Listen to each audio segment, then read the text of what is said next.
Well, good afternoon everybody. Welcome back to my channel. My name is Lee, your virtual airline pilot. I'm back with you again with another scenery review. This time we're in the United States. We're in the state of Indiana, and this is Indianapolis International Airport in Indiana, USA, Kilo India November Delta. This is a payware scenery by DOMINIC Designs, and we're looking at the new version 2 for the PC version of Flight Simulator 2020. There is also a 2024 version available when you purchase this. The download comes in at 960 meg and it installs at 2.6 gig. It's currently available from AnyBuilds and from SimMarket. Best price I can find between the two is on SimMarket at the moment, where it's selling for €23.40, which equates to $25.69 US or £19.81 UK. As ever, the US and UK prices are estimates taken from the euro, and they include tax or VAT at 20%, which of course could vary depending on which country you're in when you make your purchase. This is a large undertaking. It does look a bit different from version 1. There are one or two little issues which we will go into in various points. But for the moment, let's look at features. Okay, features. We have PBR textures, dynamic lighting, real ground markings, custom painstakingly handcrafted pavement showcasing all imperfections including dirt, custom jetways, custom animations, we've got objects, passengers and the airport bus, custom taxiway signage, and they've adjusted the level of detail, or LOD, to increase the performance. There's also a GSX profile available. You can install that by the AnyBuilds AnyManager if you have it, but it's available from AnyBuilds. I'm also going to be showcasing two aircraft here, or two aircraft livery paint jobs. First of all, we've got the Phoenix Airbus A320 IAE engine variant, Spirit Airlines. That's repaint by Gabriel Carrazza on Flightsim.To. And there's also the PMDG 737-800 BCF cargo aircraft in the livery of ASL Airlines for FEDEX, and that's repainted by ALXCPT, again on Flightsim.To. I'll put the links for both liveries in the description below if any of you guys are interested. I'm trying to showcase a few decent repaints of a couple of the aircraft that I use in an effort to promote the designers and also to give you a little bit extra something to look at. We'll be looking at the Spirit Airlines one in a moment. Okay, so let's first look at the Spirit Airlines aircraft, followed by the PMDG aircraft. Okay, just take a quick look at this aircraft. This is the Phoenix Airbus A320. This is the Spirit Airlines repaint. It's by a gentleman called Gabriel Carrazza. You can find it on Flightsim.To. I'll put the link in the description below. He does 4K and 8K versions for the aircraft for the Phoenix A320, and this is the Spirit livery. So we'll just have a quick look around the aircraft so you can see. As you can see, the paint job's really good. There's plenty of detail. Just a closer look at the landing gear and the starboard side of the aircraft. You can see all the various markings.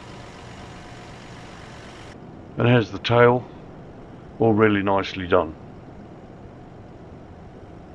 And a quick shot of the other side. There you can see the wingtips as well have been painted.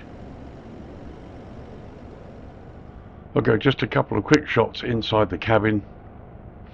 Here you can see this area here. You've got this really nice seating complete with the placards here and your little TV screen with Spirit on the top there. And we've even got the exit signs here, toilets. There's the closed door, and on the other side there you've got part of the food here stored here, again with the Spirit logos. And again, this looks to be all economy seating, and you've got the galley that's given the same attention to detail at the back as well. You've got the two overwing exits there, once again nice detail. And again on the other side.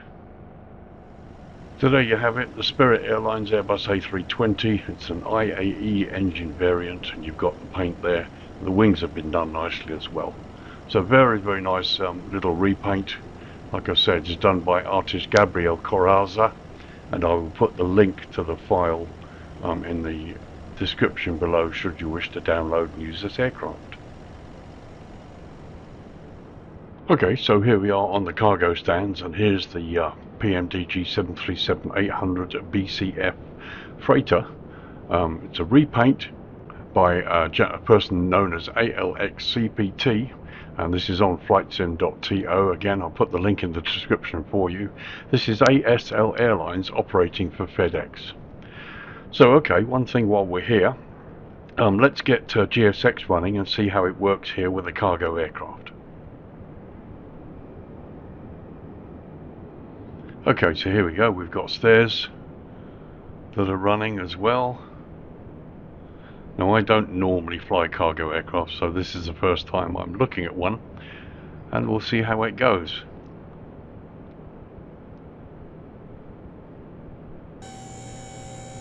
Okay, well, it hasn't really connected, I don't think. Let's see, sometimes they just slide into position.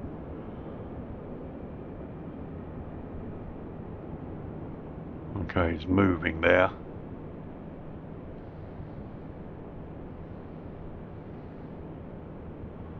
It looks like it might be alright. It looks a little unusual. Okay, there's the bump, it's connected, and the door opens. And now we want to see whether or not this cargo lifter works. Okay, so now I'm opening the cargo doors, and we'll see whether that triggers this movement of this vehicle here.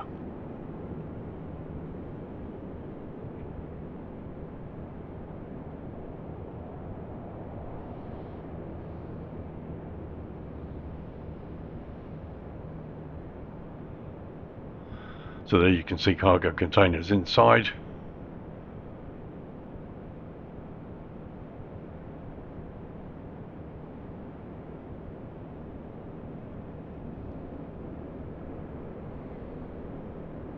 So the door's fully open.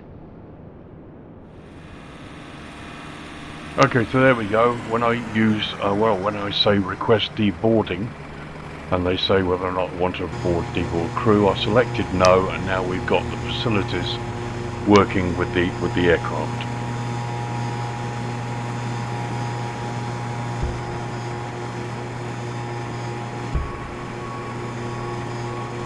Okay, not sure what's happening there. Okay, what we can see is the containers inside the aircraft that are going out on the cargo lift on the other side. You can actually see them through the aircraft paint job. So maybe that's something that needs to be looked at. Anyway, let's have a look at the aircraft as well close up. So here's the tail area. Again, the paint job is lovely. This guy, I've seen one or two others of his repaints, and he is really good. So this is pretty good as well. Look, you've got actual FedEx packages coming out of here rather than bags, which is good. And here you can see everything appears to work quite normally here.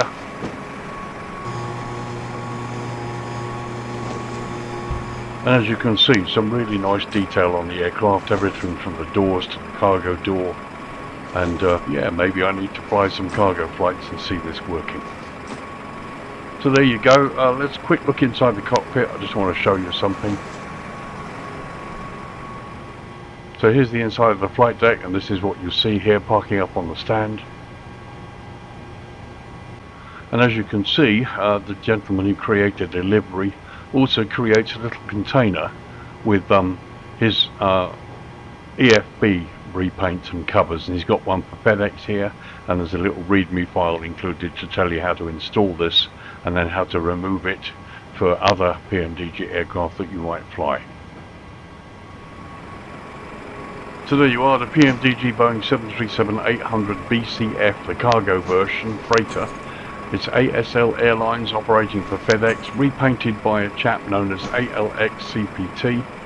Liveries on Flightsim.To, and as with the Spirit Airlines, the links for the two liveries are in the description below.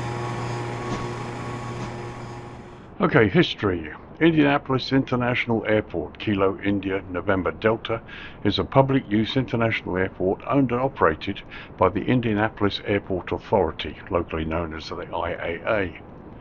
The airport is located 7 miles or 11 kilometers southwest of downtown Indianapolis in Marion County, Indiana, in the United States.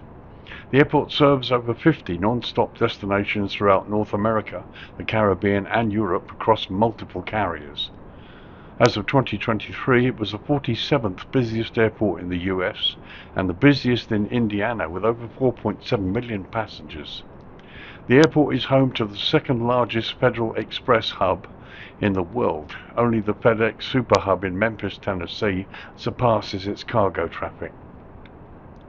Largely because of FedEx's activity, Indianapolis consistently ranks among the top 10 busiest US airports in terms of air cargo throughput. Republic Airways is also headquartered at the airport, and Allegiant Airlines maintains an Indianapolis as a focus city. The Indianapolis Air Route Traffic Control Center, one of 22 established FAA control centers, is located on the airport's property's north side.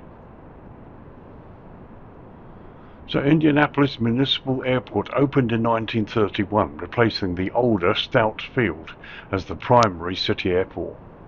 In 1944, it was renamed Weir Cook Municipal Airport after U.S. Army Forces Colonel Harvey Weir Cook of Wilkinson, Indiana, who had become a flying ace during World War I with 7 victories and had died flying the P-39 over New Caledonia in World War II. Indianapolis was one of many stops along the first transcontinental air rail service between Los Angeles and New York that was started by Transcontinental Air Transport, TAT, in 1929. TAT would later become Transworld Airlines, or TWA, and continued to serve Indianapolis until their merger into American Airlines in 2001. From 1957 to 2008, the passenger terminal was on the east side of the airfield off of High School Road. This now demolished facility was renovated and expanded many times, notably in 1968, Concourses A and B, 1972, Concourse D, and 1987, Concourses C and the attached parking garage. This complex, along with the International Arrivals Terminal, which opened in 1976 on the north side of the airfield off Pearson Drive, was replaced by the Colonel H. Weir Cook Terminal on November 12, 2008. FedEx Express began its hub at the airport in 1988, with the expansion of the hub occurring 10 years later. The hub employs around 4,000 people and has a sort capacity of nearly 100,000 packages an hour. In the late 1990s and early 2000s, Indianapolis was a hub for the then locally based ATA Airlines and its regional affiliate Chicago Express. In 1990, Air Canada began non-stop service from Indianapolis to Toronto Pearson Airport, marking the first regularly scheduled international flight out of the airport. In 1994, the British Airports Authority USA, known as the BAA here in the UK, and a company I actually used to work for at London's Heathrow Airport, was awarded a 10-year contract to manage Indianapolis International Airport. The contract was extended 3 years later, but was later cut short at the request of the British Airports Authority. Now, private management ended on December 31st, 2007, and the control of the airport reverted back to the Indianapolis Airport Authority. Indianapolis International Airport has a single terminal with 2 concourses and a total of 39 gates. The current terminal opened in 2008 and is named in honor of Colonel Harvey Weir Cook. The terminal was one of the first designed and built in the US following the September 11th attacks. International arrivals from Cancun, the only non-pre-clearance international route, are processed in Concourse A. Some 14 airlines and 4 cargo carriers operate into and out of Indianapolis Airport, including United Airlines, Frontier, Delta Airlines, American, Allegiant Air, and Aer Lingus. Cargo carriers include Federal Express and Cargo Lux. So there we go, folks. There's some history for you. The airport's been around a while. gone through lots of upheaval. FEDEX is a massive operator here, and as you can see, the airport itself is quite vast. Something we will have a look at in due course. Okay, so let's look at runways now. Okay, runways. So we've lowered the lighting. It's now 8 PM local time. It's the 4th of April 2025, the date of this video. And here we are looking down the throat of runway 05 left, 23 right. So Indianapolis Airport operates 3 runways. Runway 05 left, 23 right is the longest, measuring 11,000 feet or 3,414 meters, and it's made from concrete. Runway 05 right, 23 left comes next, measuring 10,000 feet or 3,048 meters, and is also constructed from concrete. Finally, runway 1432 measures just 7,278 feet or 2,218 meters, and that's made from asphalt. The airport lies at an elevation of 796 feet or 243 meters and sits within the GMT UTC -5 hours time zone.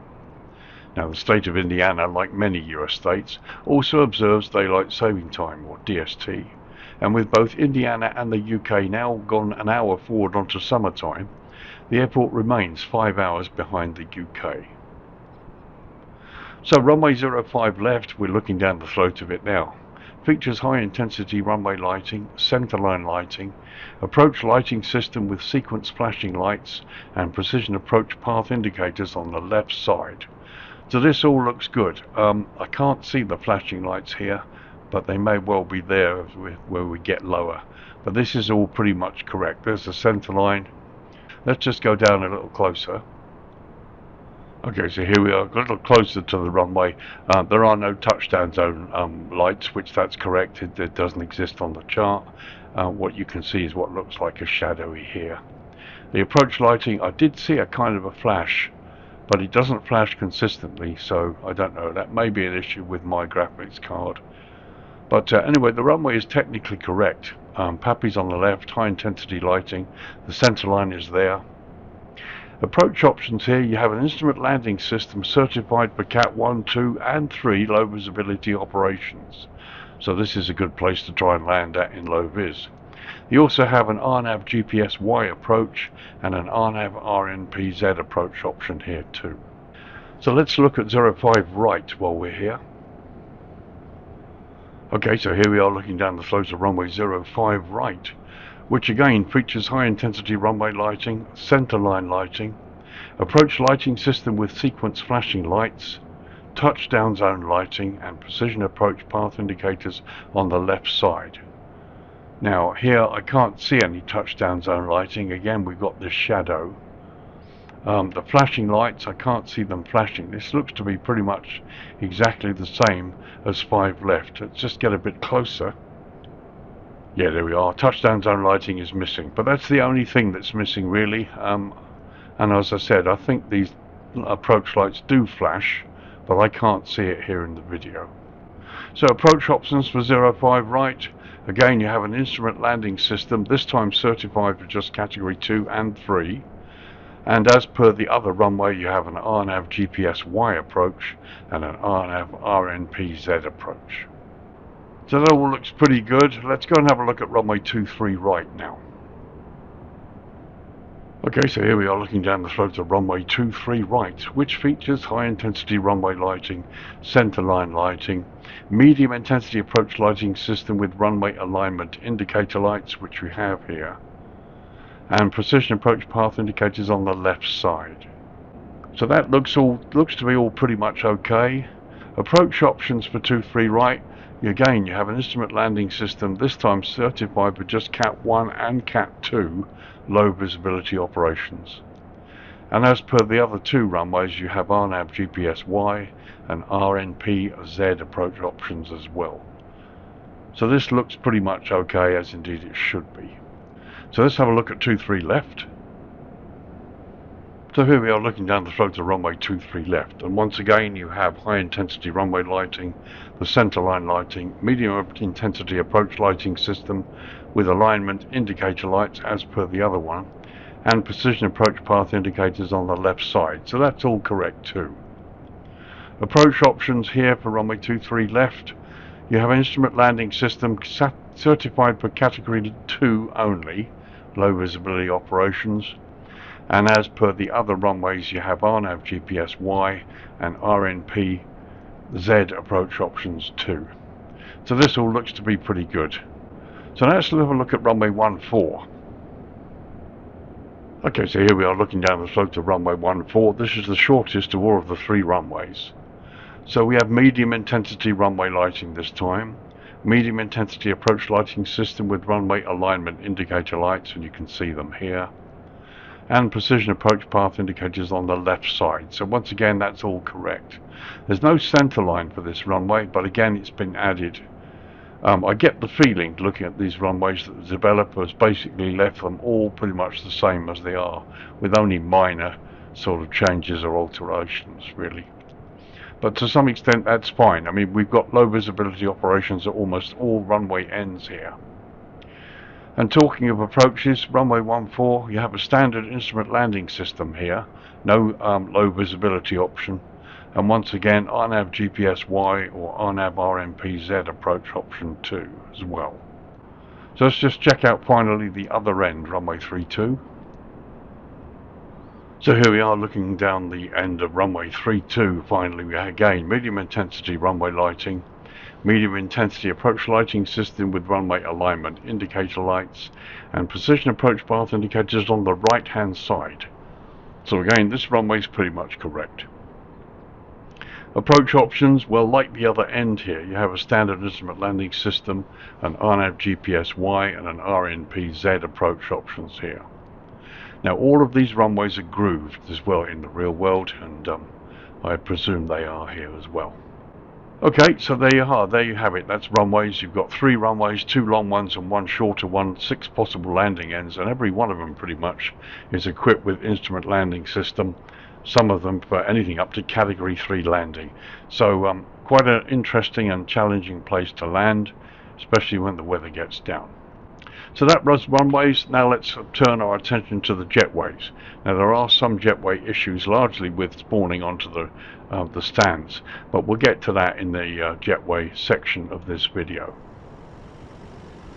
Okay, jetways here at Indianapolis.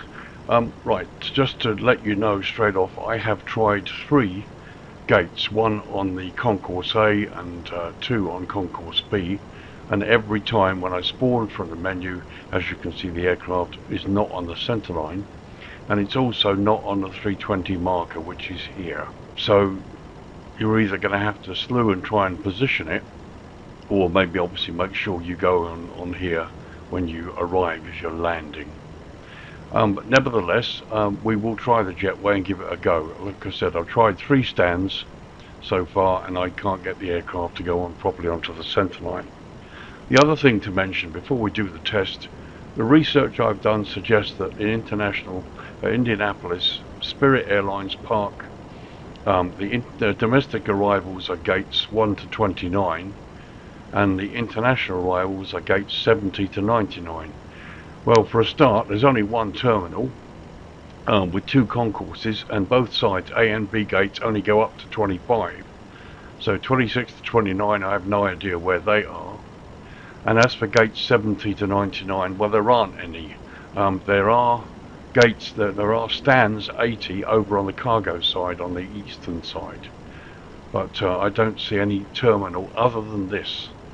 So really, if anybody's got any helpful information as to where Spirit park for domestics and international here at Indianapolis, appreciate that information, because the Jefferson chart basically doesn't help. Anyway, let's get on to the test and see what we can do here. Okay, so here we are. Let's operate the jetway. As you can see, the doors here are closed, and there's no shutter as such. Let's see what happens when we do a jetway connection. Okay, wheels are turning, jetway lowers. Once again, the stairwell goes a little bit into the concrete, but not by much. And there we go. So that connection is not too bad. Even though the aircraft is out of position, it looks like it's connected reasonably well. Be interesting to see how well it does if you actually park it on the A320 marker here. Nevertheless, let's get a closer look. Okay, so here we go. It does look as though the bottom of the aircraft hasn't quite connected to the door, but we'll know a bit better, I think, when we look inside, and I'm pretty certain the hood here has gone through the skin. Let's check for the other side, and once again we can see that the jetway is not quite up to the aircraft. It's close, but no cigar, as we would say, and again it would appear possibly that the hood has gone into the cockpit, but we'll see. Anyway, let's get inside and have a look at the interior of the doorway. Okay, so here we are inside the jetway, and you can see it certainly appears that this has gone through. The doorway looks okay. I don't think it's infringed the jetway hood, but here you can see there is a slight gap, and also here the doors are closed. Let's check the other side. It actually looks better from that side there. So let's go inside and see the view from inside the aircraft looking out. So there we are, looking out towards the jetway doors. Once again, I'm appealing to developers. If you've got a jetway connected to an aircraft, can we please have the animated jetway such that the doors are open? And when the jetway is not connected, obviously have them closed like this. I think it might be a simple animation. I know at least one other developer has done it. And for users of GSX, and there is a GSX profile for this airport, it would make a big difference. Okay, so here we are inside the cabin, and it looks as though the hood has managed to avoid going right through the skin there, so that's pretty good. Here we are in the flight deck, and it looks as though it's managed to avoid going through there as well. So all in all, that's not bad. The only thing is there's a slight gap at the bottom, but all in all, it's worked pretty well. Be interesting to see how it works if the aircraft is pulled up onto the 320 marker. So here we are outside looking at the other side of the jetway. The jetway looks pretty good. This looks a bit out of shape here.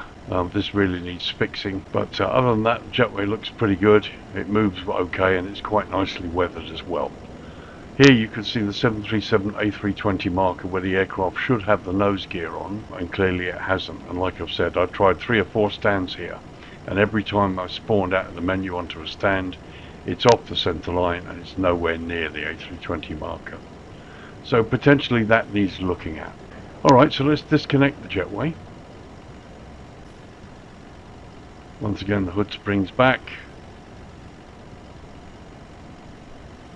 and there she goes.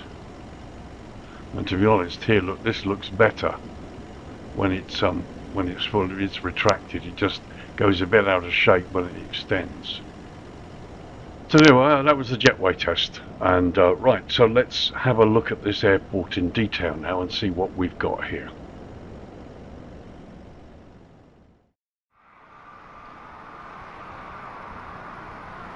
Okay folks, welcome back. It's just after midday. We're going to start this tour from the farthest sort of southwest end. You've got runway 05 right here and 5 left here. Here you can see the freeway. You can also see lots and lots of power line towers. So we're going to move north,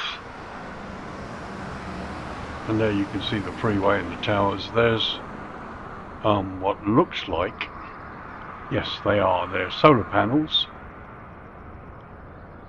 and here we cross the threshold here, just got the threshold there at 05 right.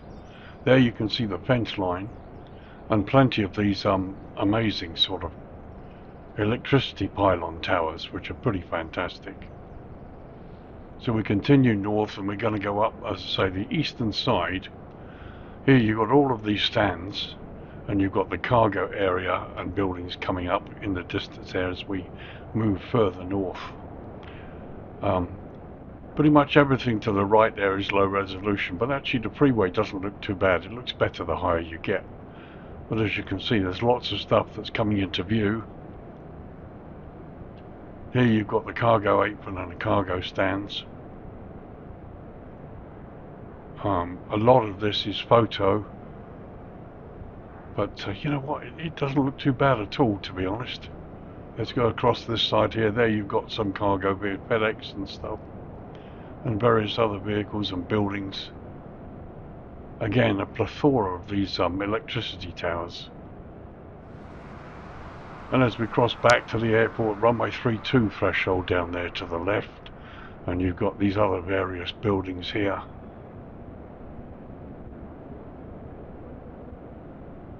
I mean, it looks pretty good actually. It looks fairly decent. Lots of parking space and lots of things for you to explore.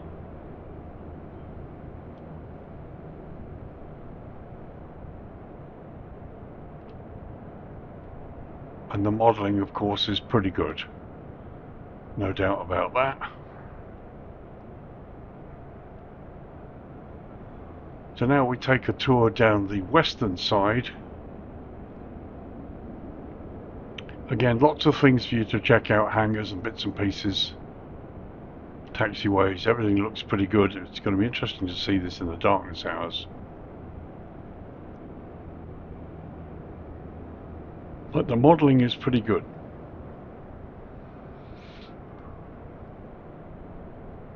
It's pretty impressive. Lots of weathering going on as well.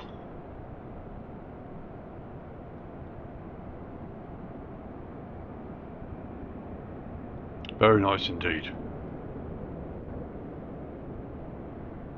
Okay, so let's turn our attention to the central area now as we travel over this. There you can see the runway and taxiways all clearly modelled out for us. Just trying to slow down a bit here. Some of these roads here are sort of photo ground. Fence line is there. But quite a decent array of vehicles. And there's a little tunnel there. I wonder if that's open or closed. I suspect it's blocked. So you've got the multi-storey car park here. Again, photo kind of roads, landside here, and on top of the car park. Really would have hoped for more 3D work here, however.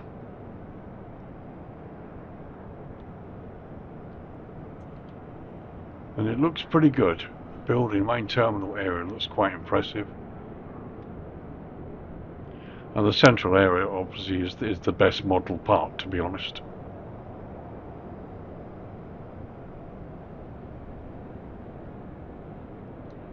So we track back south again. There you've got the control tower, there you've got the highway coming into the airport where they've got signs. But you know, only part of it is 3D.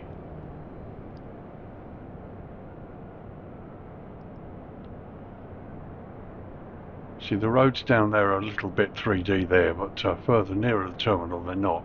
But this car park looks much better than the car park close to the airport.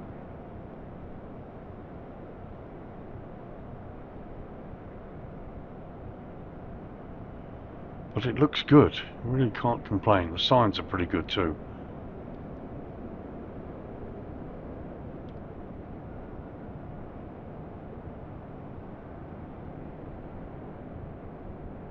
Okay, so let's have a look at the tower, see what, if any, modelling has been done. Building looks quite good. The car park is almost 3D, but not quite.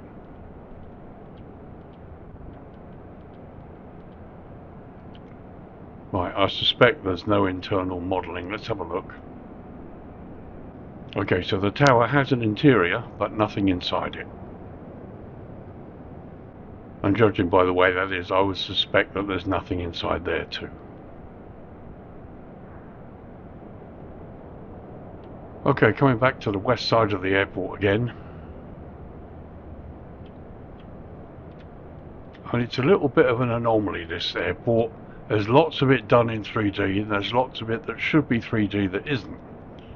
And where you expect it to be photo, because there's so much of it, it's done in 3D. It's all a little bit confusing. But nevertheless, it is a step up from the first version. Certainly does look better. You see here you've got sort of a mixture of kind of photo ground, two types of it. But you know, in some respects it works and in some respects it doesn't. I really think they should have worked on that more. My own opinion is.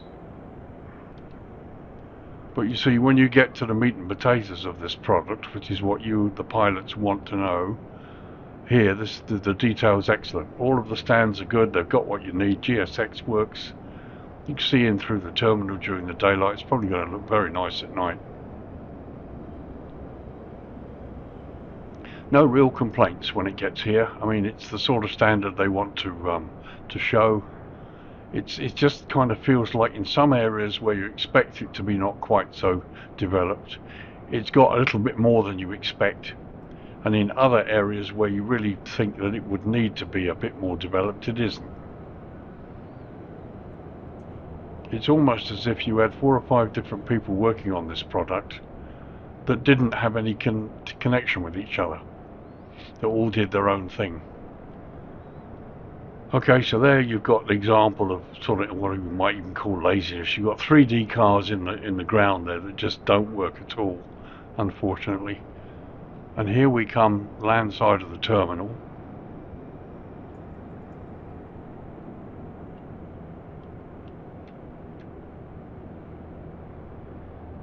Very nice, but absolutely devoid of activity. No people, no taxis, no other cars or buses at all.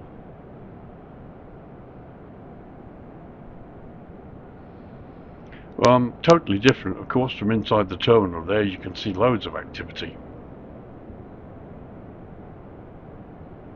And yeah, airside, here we are. Look, I mean, this is amazing. This is wonderful. Very, very nicely done. Animated people, lots of shops and things, and a hive of activity.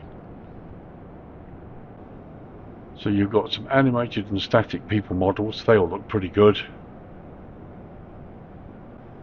And it looks nice, it really does. And just going up close up to the shops, obviously they're photographs, but the resolution is good enough, it's high enough to make it sort of believable, as it were. It's lovely, it's excellent inside here.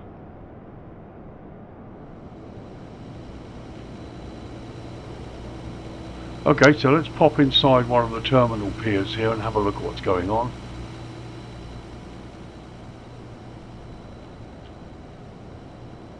Once again, it's a lovely view, you know, everything's been done nicely here, animated and static passengers, just gives some ambience to the place. And there we are looking down towards the end of the pier, and looking in the other direction back towards the terminal. You've got travelators there which are not animated. So just looking at one of the gates, you've got this flight here going to Port Columbus. It's shown as boarding, but you don't have any passengers, nor do you have any airline staff. But all in all, you know, it's fine. I can't make any real complaints. Inside the terminal, they've done a lovely job here. If they've chosen to just totally ignore landside, which is their decision, but there you go. Okay, so that was a quick look around the airport during the daytime. Let's drop it down to dusk now and have a look at the lighting and see what they've done with that. Okay, 8:15 local time. It's the 7th of April 2025 is the date of this video review. And as you can see, the lights came on about 4 minutes ago. And here's just a close look at the main terminal and the stands. Interesting that the roof of the piers is lit. It's all rather a little bit different there. But yeah, looking across here, it doesn't look too bad at all. Looks quite nice. There's the sun going down. And there you've got the cargo side. And if you look below, we've got green centerline lights here which are going to help you find your way during the darkness hours. Signage isn't too bad. Here you've got the hotel taxiway. There's another sign there.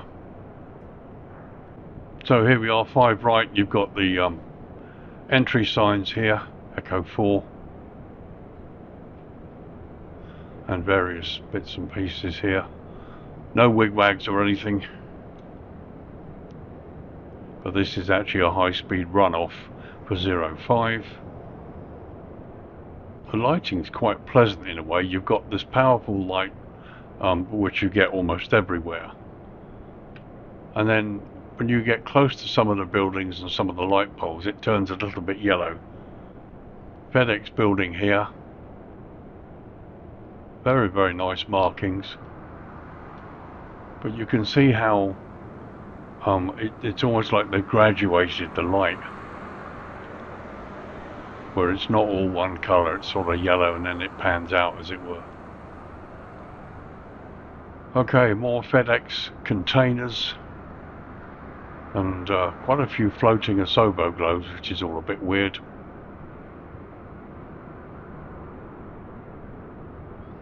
But lots of clutter, trailers, just, you know, loads of it. But the buildings are quite pleasant. They're nicely modelled, labelled with FEDEX. A little bit of downlighting just adds a bit of atmosphere.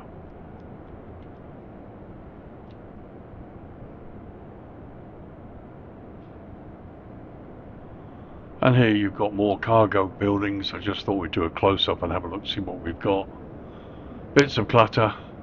Building design's quite interesting. But yeah, it's alright, it's nice.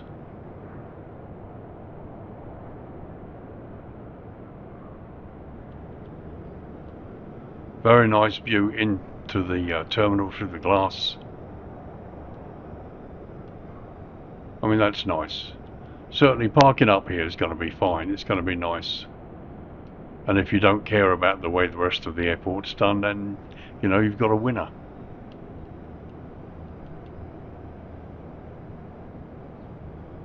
So there's the interior of this building. Now let's have a look, because it looks pretty dark from the outside.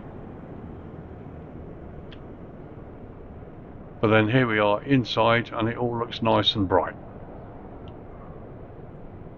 And there we are looking towards the outside where we've just come in.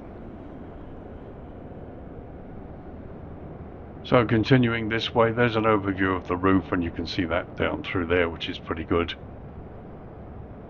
You know, there's nothing really wrong with it.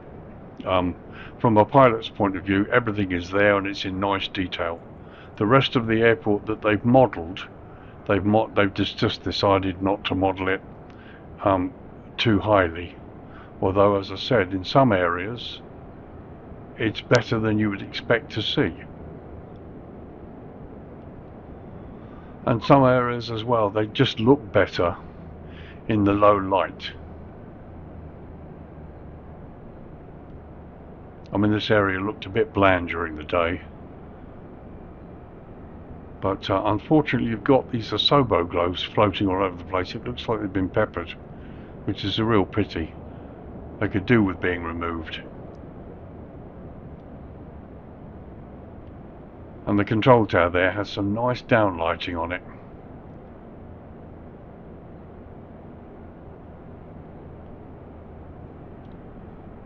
So there's an overview of the airport as the sun rapidly descends. I know it looks pretty good. I just not crazy about all of these little globes floating around. They really should be removed. I mean, I get that they're providing light, but I don't know. But as I said, you know, the ramp areas, all of this looks pretty good. Okay, let's look across the terminal now and bring the night time down and see what it looks like. Okay, it's 10 PM local time and the sun is pretty much gone now. And here's the view looking across the stands. And it's fine, it looks good. There we are looking towards the north. And you can just see the control tower here. And you've got this slightly different coloured glow here along the car parks. And looking towards runway 23 left in the distance there. And yeah, it doesn't look too bad at all. Okay, just a close-up look at the stand. Here's my aircraft parked on Alpha 13. As we said during the Jetway test, we spawned, but we haven't spawned correctly. But yeah, I don't know, it should work fine, to be honest. The Jetway will work fine if you pull up to the right spot. There's a little look from the other side. And finally another view on the ramp, the aircraft parked. So there's a view into the terminal through the windows, and the way it looks is great. It's lovely.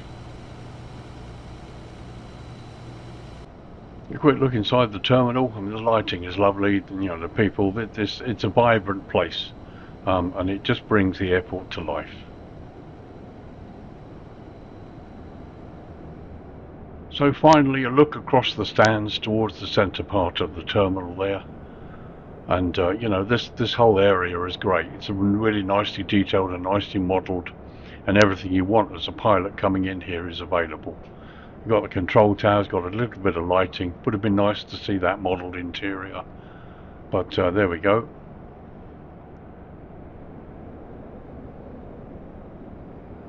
Okay, so that was night time. Let's bring the dawn up. If I'm in the right position, the sun should come up behind me.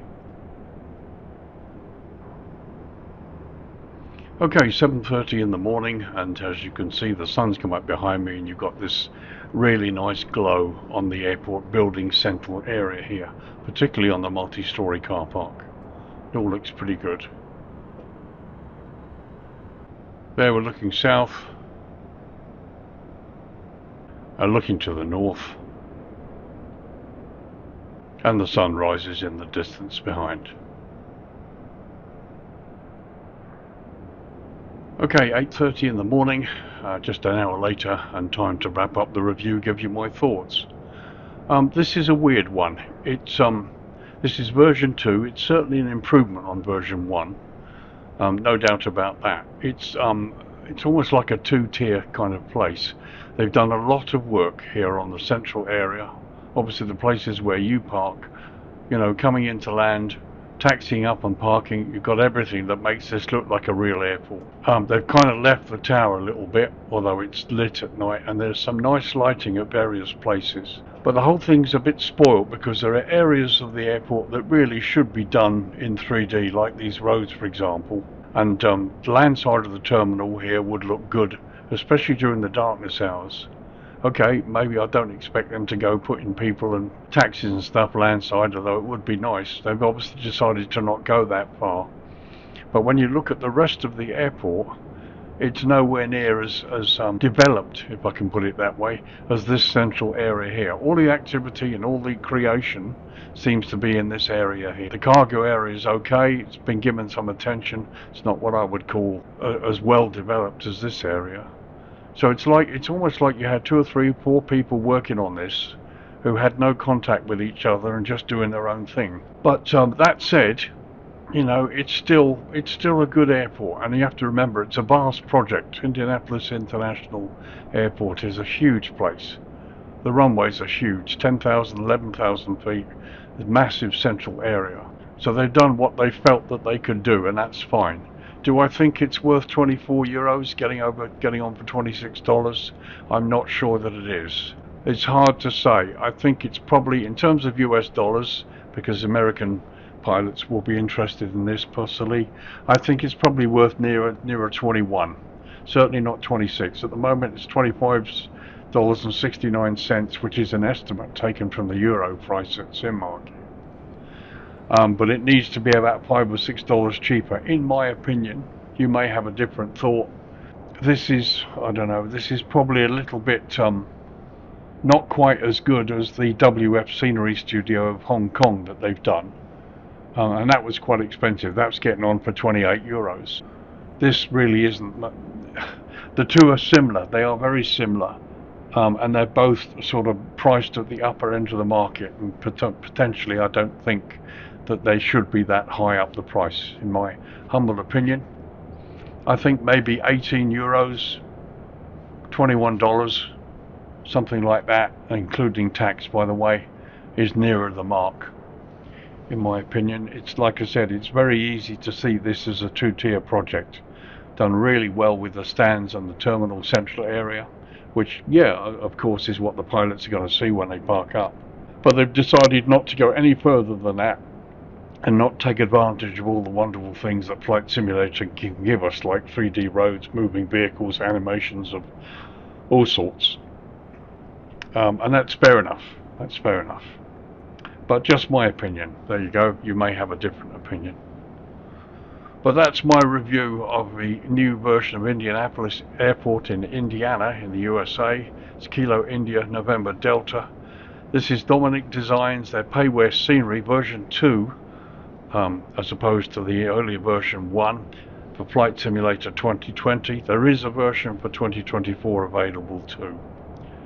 This download comes in at 960 meg and installs at 2.6 gig. Available from AnyBuild and SimMarket. At the moment, SimMarket has the best price, €23.40, which equates to roughly $25.69 US or £19.81 UK. The US and UK prices are estimates taken from the euro, and they include tax or VAT at 20%, which of course could be different depending which country you're in when you purchase this. Possibly the tax might be a bit cheaper in the US and Canada and other parts of the world. The UK does tend to have a high rate of VAT, but I still think the prices are a little bit high for what we've got here. I would have expected a bit more. But from a pilot's point of view, everything you want is here. Runways, taxiways, navigational aids, and then when you finally park up, come in towards the terminal, you're met with exactly the view you would want to see. So you can disregard the cargo area, the landside, all the other things that aren't done, and I get that. They've chosen not to do that, and that's fair enough. So anyway, once again, my apologies for the delay in getting this review out. I had some issues with the family, but that's all been taken care of now. If you've been on the fence about whether to upgrade to version 2, I hope this has helped you. You may have different opinions. At the end of the day, it's still a vast airport that's been nicely done. I just think it could be better, certainly for the price it's produced at. But there you go, that's my review. My name's Lee, your virtual airline pilot, getting on for over 500 reviews now. Thank you very much for joining me. Thank you for supporting me and the channel. And yeah, I will continue to produce these things to try to help you, the customer, spend your hard-earned cash in the way that you really want to. So stay tuned. This week later we're going to be looking at a freeware airport, another freeware airport that you can get on Flightsim.To. It's Port Sudan in northeast Africa. A lovely little scenery done by the same producer who did the last one, and I couldn't ignore it. It's a lovely little product, and have a look at that one. And then we're also going to look at a scenery that was released in February, Flightsim Development Group and their version of Monastir in Tunisia. And each time now, from some of the sceneries from now on, I'm going to feature, or try to feature, a livery for some of the aircraft that we have. I've done 2 of the Phoenix. I need to find a PMDG one, and also from the fly-by-wire, we'll get that as well. And also maybe something from the 777 in future. So I'm going to try and showcase some livery developers, freeware developers from Flight Simulator, to see how you react to those. So thanks again, take care, have a great week. I'll see you in the next video. Bye for now.